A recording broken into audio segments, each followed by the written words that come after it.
یا ایھا الذین آمنوا، اے اہل ایمان، اذا قمتم الی الصلاۃ، جب تم نماز کے لیے اٹھو، تیاری پکڑو، کھڑے ہو، فاغسلوا وجوہکم، تو دھو لیا کرو اپنے چہروں کو، یعنی وضو کا طریقہ آ رہا ہے۔ اچھا، اب اس میں تو یہی لگ رہا ہے کہ جتنی دفعہ نماز کے لیے آپ نے کھڑے ہونا ہے آپ نے وضو کرنا ہے۔ قرآن خاموش ہے اس حوالے سے کہ اگر کسی کا پہلے ہی وضو ہے تو اس نے دوبارہ وضو کرنا ہے یا نہیں کرنا۔ قرآن کے تحت تو یہ کہ جب نماز پڑھنے لگو تو ایک دفعہ وضو ضرور کرنا ہے، تو اس سے تو یہ بھی اشارہ ملتا ہے کہ ہر نماز کے لیے الگ وضو ہونا چاہیے۔ لیکن جو مخالفین ہیں نا، جو منکرین احادیث ہیں، وہ کہیں گے جی یہ تو آپ خود سے مطلب نکال رہے ہیں۔ بھئی دونوں مطلب نکل سکتے ہیں، یہ مطلب بھی نکل سکتا ہے کہ اگر کسی کا وضو ہے تو کرنے کی ضرورت نہیں، اور یہ بھی نکل سکتا ہے کہ جب جب نماز پڑھنی ہے اس نماز کا وضو الگ کرنا ہے۔ سنت ہمیں پھر ڈکلیئر کرتی ہے، صحیح بخاری صحیح مسلم میں کئی احادیث ہیں جو اس کو سپورٹیو ہیں کہ نبی علیہ السلام نے غزوہ خیبر کے موقع کے اوپر ایک وضو سے کئی نمازیں پڑھائیں، اور فرمایا میں نے جان بوجھ کے ایسا کیا ہے تاکہ تمہیں یہ بات بتاؤں کہ وہ حکم منسوخ ہو گیا ہے کہ ہر نماز کے لیے الگ وضو کیا جائے۔ اب ایک وضو اگر قائم ہے تو آپ متعدد نمازیں اس سے پڑھ سکتے ہیں اگر وضو ٹوٹا نہیں ہے، لیکن پریفریبل یہ ہے کہ الگ سے وضو کیا جائے، وہ زیادہ افضل ہے، ثواب کا کام ہے، نور علی نور ہے، وہ کوئی فضول خرچی نہیں ہے، نہ پانی کا ضیاع بھی نہیں ہے۔ تو جب تم نماز کے لیے کھڑے ہو تو وضو کر لو، اور وضو کرنے کا طریقہ کیا ہے؟ چہرہ دھو۔ اب ہم تو شروع میں مسواک بھی کرتے ہیں، کلی بھی کرتے ہیں، ناک میں پانی بھی چڑھاتے ہیں، اس کا ذکر قرآن میں موجود نہیں ہے، وہ سارے کے سارے سنت اعمال ہیں، وہ کوئی کر لے تو بہتر ہے، نہ کرے تو کوئی حرج نہیں، وضو اس کا تب بھی ہو جائے گا اگر وہ 4 فرائض قرآن والے پورے کر لیں۔ اپنے چہروں کو دھو، وَأَيْدِيَكُمْ إِلَى الْمَرَافِقِ، اور اپنے ہاتھوں کو کوہنیوں تک، یعنی کوہنیوں تک کا مطلب ہے کوہنیاں بھی بیچ میں شامل ہے، جب تک بات ہوتی ہے تو وہ چیز شامل ہوتی ہے بیچ میں، کوہنیوں تک۔ یہ نہیں بتایا 1 دفعہ 2 دفعہ 3 دفعہ، وہ بخاری مسلم میں آتا ہے 1 دفعہ بھی سنت ہے، 2 دفعہ بھی سنت ہے، 3 دفعہ بھی سنت ہے۔ وَامْسَحُوا بِرُؤُوسِكُمْ، اور مسح کرو اپنے سروں کا، وَأَرْجُلَكُمْ إِلَى الْكَعْبَيْنِ، اور اپنے پاؤں کو بھی ٹخنوں تک۔ اب یہ ہے جو سنی شیعہ کنفلکٹ ہے۔ اہل تشیع کا موقف یہ ہے کہ اور پاؤں بھی ٹخنوں تک کی ضمیر لوٹتی ہے وَامْسَحُوا کی طرف، کہ مسح کرو سروں کا اور پاؤں کا ٹخنوں تک۔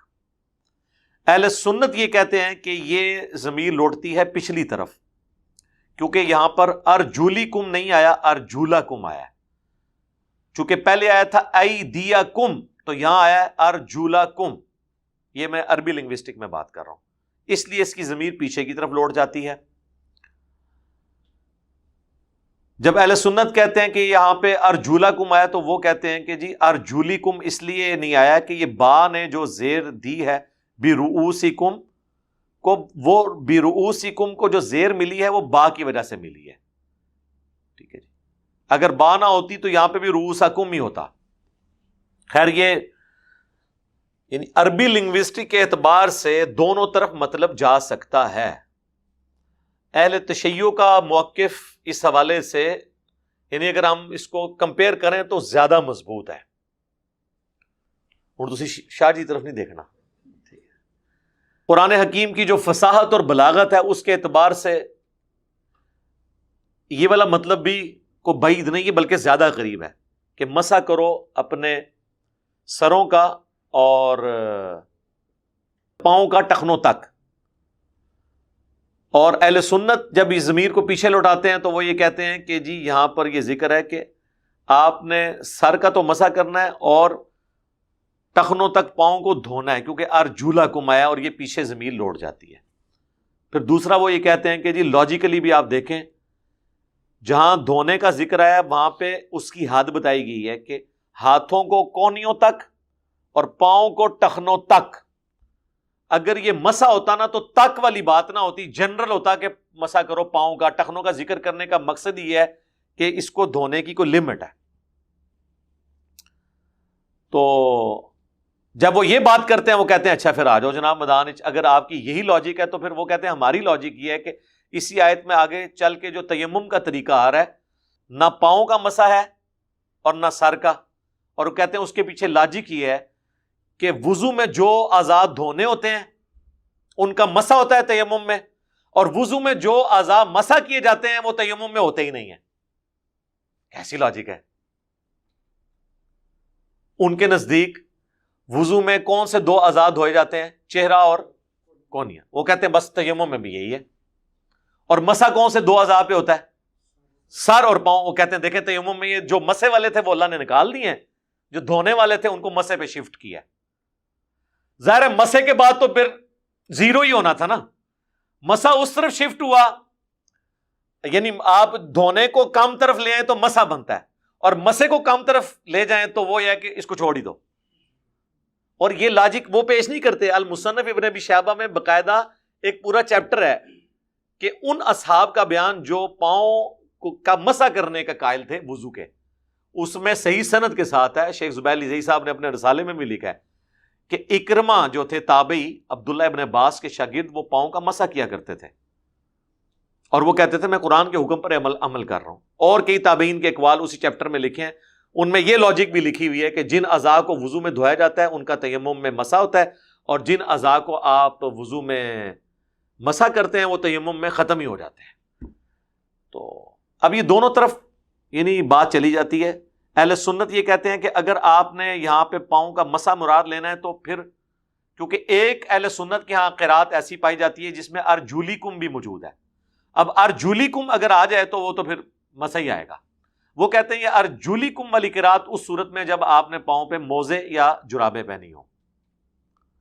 اب مجھے بتائیں اگر کسی شخص نے جرابیں یا موزے پہنے ہوئے ہیں، وہ تو پاؤں کا مسح کرے اس کا وضو ہو جائے، اور جو ڈائریکٹ پاؤں کا مسح کر رہا ہے اس کا وضو نہیں ہو رہا ان کے نزدیک۔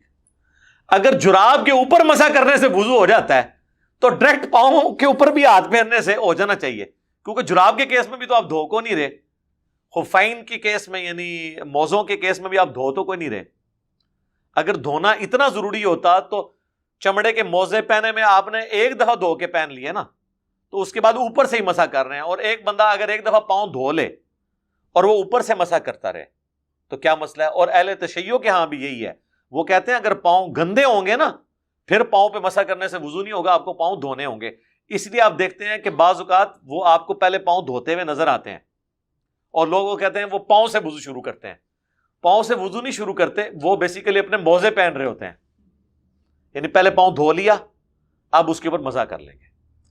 باقی اہل سنت میں تو اتفاق ہے، اہل تشیع میں بھی ایک گروہ ہے زیدیہ جو یمن میں پایا جاتا ہے، وہ پاؤں دھونے کے قائل ہے، لیکن اہل تشیع کہتے ہیں یہ سنیوں کا فرقہ ہے، وہ اپنے آپ کو شیعہ سمجھتے ہیں، کہتے بھی ہیں کیونکہ وہ حضرت علی کو شیخین سے افضل مانتے ہیں اور حضرت میر معاویہ کے بارے میں سخت سٹانس رکھتے ہیں، لیکن چونکہ وہ شیخان کا بہت زیادہ احترام کرتے ہیں اور ان کے اکثر مسائل اہل سنت سے ملتے ہیں، تو اس لیے شیعہ کہتے ہیں یہ اہل سنت کا فرقہ ہے۔ بہرحال وہ زیدیہ، امام زید جو تھے وہ امام زین العابدین کے دو بیٹے تھے، امام باقر اور امام زید، اور امام زید استاد ہیں امام ابو حنیفہ کے، تو یہ ان کو فالو کر رہے ہوتے ہیں امام زید کو، یعنی امام زین العابدین جو امام حسین کے بیٹے تھے امام سجاد، ان کے دو بیٹے تھے امام باقر، یعنی ڈومیننٹ، ویسے تو اولاد اور بھی تھی، یہ ڈومیننٹ دو تھے، امام باقر جن کے بیٹے امام جعفر اور موسیٰ کاظم ہیں، اور دوسرے ہیں امام زید جو امام حنیفہ کے استاد بھی ہیں۔ تو وہ امام زید کو، انہی سے وہ قول مشہور ہے نا کہ انہوں نے چند غالی شیعہ کو دیکھا کہ حضرت ابو بکر عمر پہ سب و شتم کر رہے تھے، تو انہوں نے کہا کہ تم رافضی ہو گئے ہو۔ یہ رافضی کی جو ٹرم ہے نا امام زید نے کہا، یعنی تم نے اپنے امام کو ہی چھوڑ دیا ہے، رافضی ہو گئے ہو، جو اپنے امام کو چھوڑ دے۔ وہ پاؤں دھونے کے قائل ہیں۔ ویسے میرے نزدیک پاؤں جو دھونے والا موقف ہے یہ زیادہ سٹرونگ ہے اس حوالے سے کہ وضو میں یہ عموماً ہم جس طرح کی سوسائٹی میں رہتے ہیں پاؤں گندے رہتے ہی ہیں، تسلی نہیں ہوتی۔ ان انٹینشنلی شیعہ نے بھی دھونے کو مان لیا ہے، کیونکہ وہ پہلے تو دھو رہے ہوتے ہیں نا،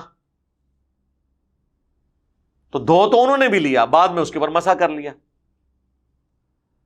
باقی اگر پاؤں صاف ہو اور کوئی پاؤں کے اوپر مسح کر لیتا ہے تو ہم تو جراب اور چمڑے کے موزوں دونوں پہ قائل ہیں مسح کرنے کے، اس میں میری ویڈیوز ریکارڈڈ ہے. تو ڈائریکٹ بھی اگر پاؤں پہ کوئی مسح کر لیتا ہے تو اس کا وضو درست ہے. عبداللہ ابن عباس کے شاگرد اکرمہ، ان سے زیادہ اب کون قرآن جانتا ہے، اور اہل سنت کی کتاب ہے المصنف ابن ابی شیبہ. لیکن بعض لوگ نا وہ حدیث لے آتے ہیں بخاری مسلم سے، وہ کہتے ہیں بخاری مسلم میں حدیث ہے ایک سفر کے دوران ایڑیاں خشک رہ گئی تھیں اصحاب کی نا، تو نبی علیہ السلام نے کہا کہ ایڑیوں کی وجہ سے عذاب دیا جائے گا. اہل تشیع تو کہتے ہیں یہ حدیث فیبریکیٹڈ ہے کیونکہ قرآن کے خلاف ہے. وہ کہتے ہیں کہ حضرت عثمان غنی کے دور میں وضو کا طریقہ بدلا گیا، پہلے وضو کا طریقہ وہی چلتا تھا. میں اس حدیث کی تعویل کرتا ہوں کہ سفر کے دوران جو بندہ ریگستان کے سفر میں ہے اور وہ وضو کرنے لگا تو اس کو پاؤں دھونے چاہیے، ایڑیاں اس کی خشک نہیں ہونی چاہیے کیونکہ اس کے تو پاؤں گندے ہیں. وہاں پہ شیعہ بھی آپ کو یہ نہیں کہیں گے کہ ڈائریکٹ پاؤں پہ مسح کرو، وہ کہیں گے پہلے پاؤں دھو. تو اس کی تعویل ممکن ہے، ایسا کوئی مسئلہ نہیں ہے. باقی آپ کو صحیح بخاری میں بھی اشارہ ملے گا. اب میں اس طرح کی لینگویج نہیں استعمال کرتا ورنہ آپ کو بری لگے گی، میں کنٹرول الفاظ میں بات کرتا ہوں. صحیح بخاری میں ایک حدیث ہے کہ حضرت علی رضی اللہ تعالیٰ عنہ کوفے کی مسجد میں نا نماز ظہر کے بعد احکامات سکھایا کرتے تھے. چونکہ کوفے میں آپ نے دارالخلافہ شفٹ کر لیا تھا، تو ایک دفعہ آپ نے لوگوں کو وضو کر کے دکھایا. اینڈ پہ انہوں نے وضو کا بچا ہوا پانی کھڑے ہو کر پیا اور کہا کہ میں نے دیکھا ہے کہ تم لوگ کھڑے ہو کر پانی پینے کو معیوب سمجھتے ہو، جبکہ میں نے نبی علیہ السلام کو کھڑے ہو کے پانی پیتے ہوئے دیکھا ہے. عمومی سنت بیٹھ کے پانی ہے، لیکن کھڑے ہو کے بھی اگر کوئی پانی پیے تو جائز ہے، حرام نہیں ہے. وہ صحیح مسلم کی حدیث جو کھڑے ہو کے پانی پیے وہ کیا کر دے وہ منسوخ ہے اس حدیث کی وجہ سے. تو سیدنا علی نے یہ عمل کر کے بتایا. اب اس میں بڑے حیران کن بات ہے، وہ اتنی لمبی حدیث ہے لیکن اس میں الفاظ پتہ کیا ہیں؟ راوی کہتا ہے کہ حضرت علی نے وضو کیا، اس کے بعد یعنی وضو میں انہوں نے پھر ڈیٹیل دیکھیں کیا بیان کرتا ہے. چہرہ دھویا، دونوں ہاتھ کونیوں سمیت دھوئے. آگے آگے نہ راوی بھول جاتا ہے کہ دھویا یا مسح کیا. آگے راوی کہتا ہے، وہ جو نچلا راوی ہے، اوپر والے نے تو شاید پوری حدیث اس کو بیان کی ہو، نچلا راوی کہتا ہے اس کے بعد اسی طریقے سے انہوں نے ذکر کیا سر کا اور پاؤں کا. یار ایک لفظ اور ایڈ کر دیتا کہ سر کا مسح اور پاؤں دھونا، اور پھر اس کے بعد یہ ہے کہ وضو کا بچا ہوا پانی پیا. پھر لوگوں سے خطاب کر کے کہا کہ تم لوگ معیوب سمجھتے ہو، حالانکہ میں نے اتنی لمبی حدیث میں ایک جملہ کام کرنے کی کیا ضرورت تھی راوی کو؟ اس سے کوئی حدیث چھوٹی تو نہیں ہو جانی تھی. حضرت علی کی اپنی باتیں نقل کی ہوئی ہیں جو نبی علیہ السلام کے وہ ریفرنس سے بیان کر رہے ہیں، اور وہ اینڈ پہ کہہ رہے ہیں کہ میں نے رسول اللہ کو اس طرح وضو کرتے ہوئے دیکھا ہے. اس میں راوی جب وہ پاؤں کا اور سر کا ذکر آیا نا تو کہتا ہے اسی طریقے سے راوی نے پھر سر کا اور پاؤں کا ذکر کیا. کیا ذکر کیا؟ اسی طریقے سے ذکر کیا، تو اس کا مطلب ہے سر دھویا، تو وضو میں تو نہیں دھویا جاتا. اب اہل تشیع کہتے ہیں کہ یہاں پہ مسح ہی تھا، وہ راوی نے اس کو سکپ کر دیا. مجھے بھی بعض اوقات شک پڑتا ہے کہ شاید ایسا ہی ہوا ہو. اور یہ راوی سے مراد میں امام بخاری نہیں لے رہا، امام بخاری سے اوپر کئی ایک واسطے ہیں. یہ نہ ہو کہیں کل کو کہتے ہیں امام بخاری کے اوپر فتویٰ لگا دیا. باقی اور اہل سنت کی کتابوں میں یہ روایتیں جب اس طرح ملتی ہیں تو وہ مسح کے ذکر کے ساتھ ملتی ہیں. اس کو کوئی جھگڑا نہیں بنانا چاہیے. اگر ہم جرابوں پہ مسح کے قائل ہیں، بہرحال میں نے یہ حنفی جو ہیں وہ چمڑے کے موزوں پہ مسح کے قائل تھے، جرابوں پہ نہیں تھے. جب میں نے خالی پاؤں پہ مسح کی بات شروع کی انہوں نے کہا سر آپ جراب پہ کر لیا کریں، خالی والا کام نہ کرو. جس طرح یہ یزید اور امیر شام کا مسئلہ شروع ہوا، جب ہم نے بتایا کہ یزید کو بنایا کس نے تھا، پھر جنگ صفین کو ذکر کیا، وہ کہتے ہیں جناب یزید نو گالا بھی کاٹ لو اتے نہ جاؤ. تو فائدہ ہوتا ہے نا، تھوڑا سا دبانے سے کوئی بیسک مسئلہ تو مان لیتے ہیں نا. تو اب جو کوئی آپ سے جرابوں کے مسح کو نہ مانے تو آپ اسے کہیں کہ مصنف ابن ابی شیبہ میں ہے کہ حضرت اکرمہ تابعی جو تھے، جو بخاری مسلم کے راوی ہیں، ابن عباس کے لائق ترین شاگردوں میں سے ہیں، وہ تو ڈائریکٹ پاؤں پہ مسح کر لیتے تھے. تو وہ پھر کہیں گے نہیں جناب ڈائریکٹ نہ کرو، جراب پا کے کر لیا.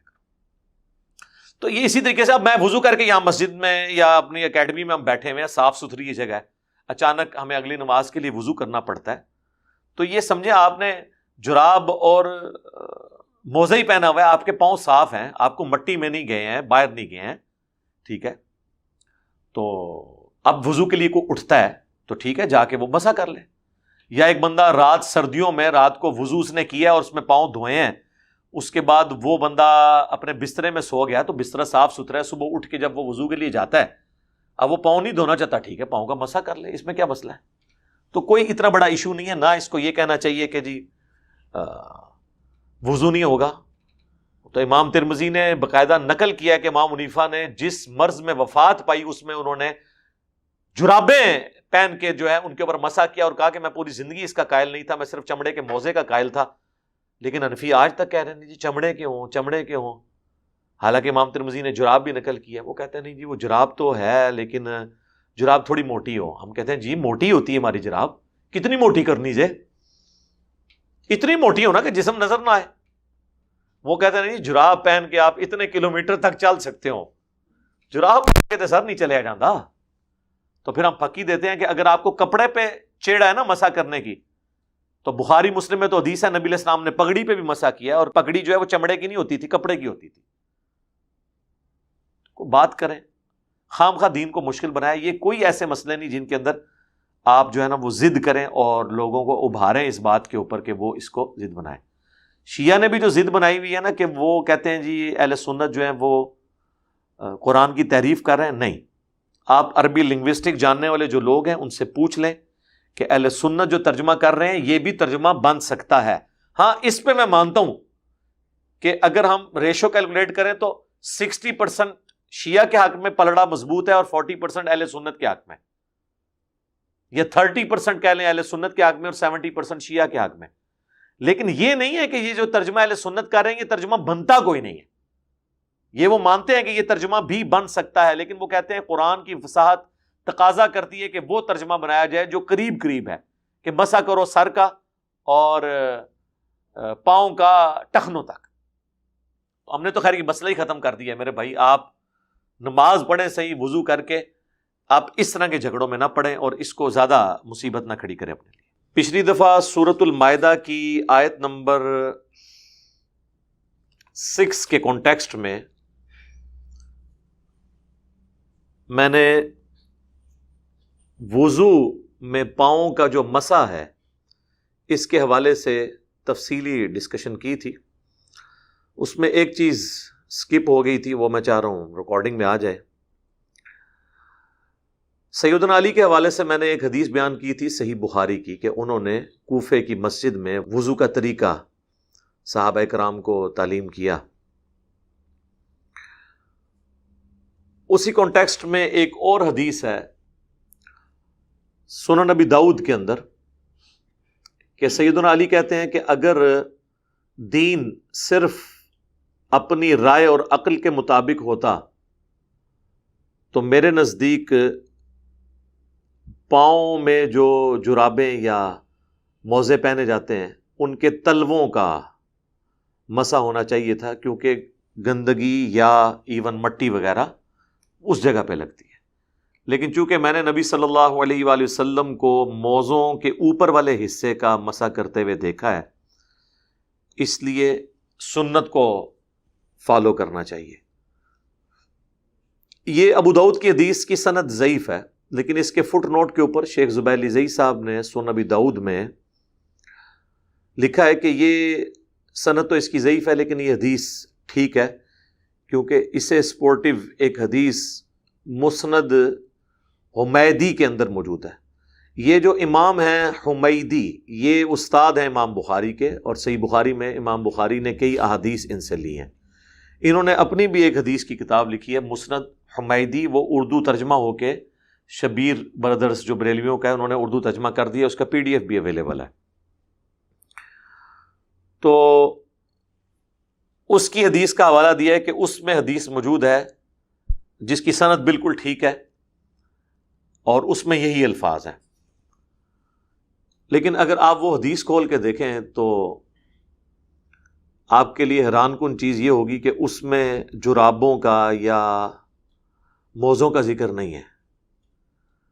بلکہ اس میں صرف یہ لکھا ہے کہ سیدنا علی کہتے ہیں، انہوں نے وضو کر کے یعنی کرنے کے بعد بتایا کہ اگر دین صرف عقل اور رائے کی بنیاد پہ ہوتا تو پاؤں میں تلووں کا مسح کیا جاتا، کیونکہ مٹی وغیرہ تو وہاں لگتی ہے، لیکن چونکہ سنت یہ ہے کہ پاؤں کے اوپر کے حصے کا مسح کیا جائے۔ وہاں حدیث کے اندر جو الفاظ ہیں وہ قدم کے ہیں، اس میں نہ جرابوں کا ذکر ہے نہ موزوں کا، بلکہ وہ کہتے ہیں کہ اگر میری عقل پہ ہوتا تو میں قدموں کے نچلے حصے کا مسح کرتا، کیونکہ مٹی وہاں لگتی ہے۔ تو یہ الفاظ ہی بتا رہے ہیں کہ وہ جرابوں کی بات نہیں کر رہے، ورنہ جراب یا موزے کے نچلے حصے پہ مٹی لگی ہو یا نہ لگی ہو، کیا اس کا میرا کیا لینا دینا؟ وہ سادہ پاؤں پہ مسح کی بات کر رہے تھے کہ سادہ پاؤں کے اوپر اگر مسح ہوتا تو نچلے حصے پہ ہونا چاہیے جہاں پہ ہلکی مٹی لگ جاتی ہے، اوپر کا حصہ تو عموماً صاف ہوتا ہے، اس پہ تو خالی بھی ہاتھ پھیر لیے جائے کافی ہے۔ اب یہ حدیث ایک بڑی واضح حدیث تھی، اہل سنت کے لیے پھر تھوڑا مسئلہ کھڑا ہوا، تو اس حدیث کے آگے پھر امام حمیدی نے اپنے کومنٹس کیے ہیں۔ انہوں نے سنیت کے اس والے مقدمے کو اور کمزور کر دیا ہے۔ انہوں نے پتہ کیا کومنٹس کیے ہیں؟ انہوں نے کہا کہ یہ جو حدیث میں حضرت علی پاؤں کے مسح کی بات کر رہے ہیں نا، اگرچہ اس میں جرابوں یا موزوں کا ذکر نہیں ہے، لیکن ہمیں یہ ماننا ہوگا کہ یہ جرابوں اور موزوں کے ساتھ وہ بات کر رہے ہیں، حالانکہ اس میں الفاظ ہیں قدم کے، پاؤں کے مسح کی بات ہو رہی ہے، جرابوں اور موزوں کا ذکر ہی نہیں ہے۔ پھر ساتھ ہی وہ لکھتے ہیں کہ اگر یہ خالی پاؤں کا مسح بھی ہو تو اس حدیث کو منسوخ تصور کیا جائے گا، یعنی وہ مان رہے ہیں کہ یہ پاؤں کا ہی مسح ہے۔ تو جان کی امان پائیں تو عرض کریں کہ اس کا مطلب ہے کہ آپ خود بھی مان رہے ہیں کہ پہلے پاؤں کا مسح ہوتا تھا، خالی پاؤں کا بھی، بعد میں منسوخ ہوا۔ ہم آپ سے یہ نہیں پوچھتے کہ منسوخ کب ہوا، ہم یہ پوچھ رہے ہیں کہ وہ حکم کہاں آیا ہوا تھا، ذرا وہ بتائیں۔ قرآن میں ہی آیا ہوا تھا اور کہاں آیا ہوا تھا؟ تو کوئی آیت ہمیں یہ کوئی حدیث مجبور نہیں کرتی کہ قرآن کے کسی حکم کو منسوخ کریں۔ یہ بات کر کے خود پھنس گئے امام حمیدی، یہ کمنٹس کر کے خود پھنس گئے کہ پہلے اگر مسح تھا نا پاؤں کا تو منسوخ ہوا۔ تو میرے بھائی تو اس طرح کی تو کئی حدیثیں ہیں، جیسے صحیح مسلم میں امام مسلم پہلے حدیث لے کے ہیں کہ نبی علیہ السلام نے آگ پہ پکی ہوئی چیز کھائی اور اس کے بعد وضو کیا۔ پھر آگے حدیث لے کے آئے ہیں کہ پھر آپ نے غزوہ خیبر کے موقع پر یا فتح مکہ کے موقع پر آگ میں پکی ہوئی چیز کھائی اور اس کے بعد وضو کا اعادہ نہیں کیا۔ اس سے امام مسلم نے ثابت کیا کہ وہ حدیث منسوخ ہے۔ تو پہلے تھی نا، ہم یہ پوچھتے ہیں آپ تو سرے سے پاؤں کے مسح کے قائل ہی نہیں تھے، تو وہ حکم کون سا ہے جو منسوخ ہوا ہے؟ وہ حدیثیں کدھر گئیں جن میں پاؤں کے مسح کا ذکر تھا؟ حدیث تو کوئی بھی نہیں ہے، قرآن کی آیت ہی ہے۔ پھر اگلی بات، قرآن کی آیت کو کون سی حدیث منسوخ کر سکتی ہے؟ تو یہ آپٹیمل سولوشن وہی ہے جو میں نے پچھلی دفعہ بیان کیا تھا۔ المصنف ابن ابی شیبہ میں 2 چیپٹرز ہیں، ایک چیپٹر وہ لے کے آئے کہ ان لوگوں کا بیان جو وضو میں پاؤں دھونے کے قائل تھے اور ان لوگوں کا بیان جو وضو میں پاؤں کے مسح کے قائل تھے مطلقاً۔ اور اس میں تو شیخ زبیلی زئی صاحب نے اپنے رسالہ جو ہے ان کا الحدیث ان کی زندگی میں نکلتا تھا، 72 نمبر میں باقاعدہ انہوں نے خود لکھا ہے کہ سلف صالحین میں ان مسائل میں اختلاف پایا جاتا تھا اور اس میں کسی کی رائے پہ بھی عمل کریں تو کوئی کسی پہ گرفت نہیں ہے۔ اور اس میں وہ لکھ کے آئے ہیں، لکھا ہے انہوں نے کہ اکرمہ تابعی جو عبداللہ ابن عباس کے شاگرد تھے وہ خود بھی پاؤں پہ مسح کرتے تھے وضو میں، بغیر جرابوں اور بغیر موزوں کے، اور اسی کی ترغیب دلاتے تھے۔ اور وہ قرآن کی جو آیت ہے نا، سورہ المائدہ کی آیت نمبر 6، اس سے یہی رزلٹ نکالتے تھے کہ اس میں پاؤں کے مسح کا ذکر موجود ہے۔ تو جی موجہ مارو، ٹھیک ہو گیا۔ تو جو میں نے پچھلی دفعہ بتایا تھا نا کہ اہل تشیع بھی اگر پاؤں پہ مٹی لگی ہو تو پہلے اسے دھوتے ہیں۔ اس کی ریزن یہ ہے کہ ان کا ماننا یہ ہے کہ اگر پاؤں پہ مٹی یا گرد ہوئی اور آپ نے اس کے اوپر ہاتھ پھیرا تو پھر آپ کا مسح پاؤں پہ نہیں اس مٹی پہ ہو رہا ہوگا، اس لیے وہ پہلے پاؤں دھو لیتے ہیں۔ اب اگر کسی کے پاؤں پہلے ہی دھلے ہوئے ہیں اور اسے وضو کرنا پڑتا ہے اور کوئی گرد وغیرہ نہیں لگی ہوئی، گھر میں بیٹھا ہوا ہے اور وہ مسح کر لیتا ہے تو کوئی حرج نہیں اس میں۔ لہٰذا وہ احادیث جو بخاری اور مسلم میں آئی ہیں کہ نبی علیہ السلام نے فرمایا کہ ایڑیوں کو خشک ہونے کی وجہ سے یا پاؤں کے تلووں کو خشک ہونے کی وجہ سے عذاب دیا جائے گا تو یہ اس صورت میں محمول ہوگی پھر یہ احادیث. شیعہ تو کہتے ہیں یہ حدیثیں ہی فیبریکیٹڈ ہیں، اپنے مقدمے کو مضبوط کرنے کے لیے اہل سنت نے گھڑی ہیں. ہم چلیں اس ایکسٹریم پہ نہیں جاتے. سپوز اگر یہ ہے بھی ہیں تو یہ اس صورت میں، چونکہ وہ سفر کا ذکر تھا کہ نبی علیہ السلام سفر میں جا رہے تھے اور صحابہ کرام وضو کرنا شروع ہوئے، اور سفر میں تو ظاہر پاؤں پہ گرد لگتی ہے، تو اس میں تو شیعہ بھی قائل ہیں کہ ایسے پاؤں کے اوپر مسا نہیں ہوگا جس کے اوپر گرد یا مٹی لگی ہے، وہ پہلے آپ کو دھونا ہوگا. الٹیمیٹلی اہل تشیع بھی ان انٹینشنلی پاؤں کے دھونے کے قائل بھی ہیں اس حوالے سے. تو یہ دونوں ایکسٹریمز تھی. میں نے کوشش کی ہے کہ میں اس کو کور کر دوں اور اس موضوع کے ساتھ انصاف کیا جائے. کافی گفتگو ہم پچھلی دفعہ کر چکے تھے، کچھ میں نے اس میں بھی کر دی. انشاءاللہ ہم دونوں قرآن کلاسز میں سے یہ جوڑ کے تو اس کے اوپر بھی ایک ویڈیو الگ سے کلپ اپلوڈ ہو جائے گا، وضو میں پاؤں کے دھونے کا یا مسح کرنے کا مسئلہ، تاکہ لوگوں کو کلیئر ہو جائے یہ مسئلہ کہ اس کے اوپر اتنا زیادہ ادھم مچانے کی ضرورت نہیں ہے. اور ایک ایک حدیث کا جے پی جی لگائیں گے انشاءاللہ تعالی، تاکہ آپ اپنی آنکھوں سے دیکھیں اور یہ دیکھیں. یہ بت پرستی میری اگر کسی شخصیت کو کریڈٹ جاتا ہے نا، جس نے مجھے تھنک آؤٹ آف باکس ہر مسئلے میں کرنے کے اوپر یعنی جرت دی ہے، اور وہ مولانا اسحاق صاحب ہیں رحمہ اللہ. یعنی انہوں نے یہ جو دماغ میں بات ڈال دی نا کہ بڑے سے بڑا بندہ بھی غلطی کر سکتا ہے، ایون اس سے بلنڈر بھی ہو سکتا ہے کسی بڑے ایشو کے اندر، لیکن اس سے اس کا مرتبہ ختم نہیں ہوگا. بس اس غلطی کو غلطی کہہ کے آپ اپنی اصلاح کر کے آگے چلے جائیں گے. اب یہ پیٹنا اس بات کو کہ یار اس سے غلطی کیسے ہو گئی، یہ تو اسی طریقے سے ہے کہ کوئی یہ کہے کہ ہم زمین پہ بیٹھ کے اللہ کی نافرمانی کرتے ہوئے ڈرتے ہیں، اور حضرت آدم علیہ السلام جنت میں اللہ کے قرب میں ہو کے بھی انہوں نے وہ فاربیڈن فروٹ جو تھا وہ کیوں کھا لیا. تو اب یہ خام خواہ کا ایک رونا رونے والی بات ہے. حق پرست ہونا چاہیے انسان کو، سچائی قبول کرنی چاہیے، خام خواہ کے معاملات اس طریقے سے نہیں بگاڑنے چاہیے. دیکھیں جہاں پہ جس کی جو بات غلط ہے ہم اس کو بالکل ہائی لائٹ کرتے ہیں. اگر میں اہل سنت کو کہیں پہ کرٹیسائز کرتا ہوں، جہاں جہاں پہ اہل تشیع نے ڈنڈی ماری ہے وہ بھی ڈنکے کی چوٹ کے اوپر، میں کوئی لحاظ نہیں کرتا کہ عقیدہ امامت جو انہوں نے گھڑا ہے یہ صراحتاً قرآن و سنت کے منافی ہے. اور بعض اوقات جو غالی ہیں وہ تو اس لیول کے اس کے اوپر لے جاتے ہیں کہ ہم پھر مجبور ہوتے ہیں کہ ہم انہیں پھر ان لوگوں کی صف میں لا کے کھڑا کریں جنہوں نے ختم نبوت کے اوپر ڈاکہ مارا ہے. تو میں کوئی لحاظ نہیں کرتا. نہج البلاغہ سے میں نے باقاعدہ خطبہ پیش کیا تھا کہ مولا علی جو ہیں نبی علیہ السلام کی میت پہ کہتے ہیں کہ یا رسول اللہ آپ کی وفات عام انسانوں کی وفات کی طرح نہیں ہے، بلکہ آپ کی وفات کی وجہ سے آسمانوں سے وحی کا سلسلہ منقطع ہوا ہے جو دوبارہ اب کبھی بھی بحال نہیں ہوگا، یعنی ختم نبوت. اور ساتھ ہی یہ انہوں نے بتا دیا کہ عقیدہ امامت ڈیوائن نہیں ہوگا، اب اللہ کی طرف سے کسی کو کوئی وحی نہیں آئے گی، کوئی کشف نہیں آئے گا. اور ساتھ ہی انہوں نے یہ کہا کہ اگر آپ نے ہمیں منع نہ کیا ہوتا تو ہم آپ کی میت کے اوپر نوحہ کر کے آہو بکا کر کے اپنے آپ کو ہلاک کر لیتے. تو اس سے میں نے یہ بتایا کہ ماتم نوحہ اس حوالے سے نوحہ کے جس میں چیخو پکار ہو، ایک تو ہے کہ آپ نظم کے انداز میں کرتے ہیں، وہ بالکل ثابت ہے. اس طرح کا کرنا، یہ مولا علی کے ایک خطبے میں یہ دونوں بنیادی چیزیں ماتم اور عقیدہ امامت، اس کو مولا علی نے اکھاڑ کے پھینک دیا.